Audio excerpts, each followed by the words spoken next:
Without a doubt, in 2009, we're all re-examining choices that we've always made before.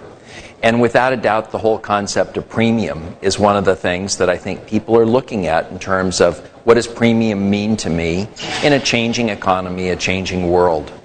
And a lot of times when people rethink choices they've always made, that opens up the possibility for them to consider something that they never dreamt that they would consider before. And that's the 12-foot-long Mini Cooper.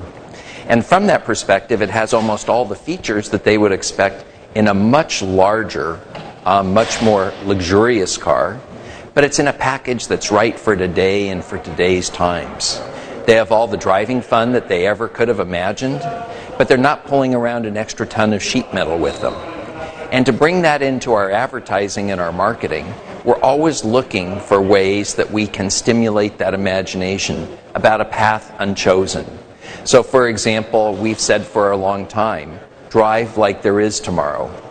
And at a time in our world where there's so much confusion and uncertainty about the economy, we think it's not only our possibility, but our responsibility to be the instigator for optimism. Mini is purchased by people that wake up every day thinking today is going to be better than yesterday. They're optimistic in their approach to life, they seize opportunities, and we think that they're really going to respond to a Mini even in a changed economy. Well, just to remind you, Mini consists of 3 different vehicles in the lineup today: the hardtop, the convertible, and the Clubman. And the next Mini to come on the scene as a new body style will be our crossover. And that's one that has been long awaited. You've seen some studies of it.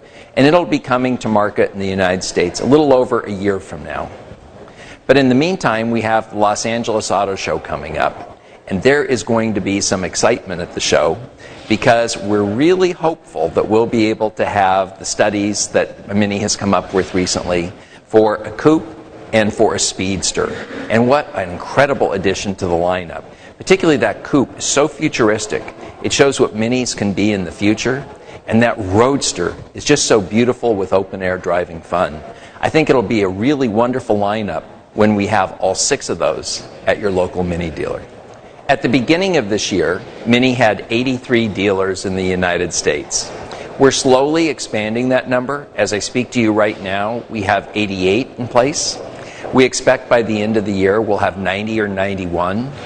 About a year further into the future, we'll have more than 100. The reason that we're doing this is because demand for Mini is really spreading across the country.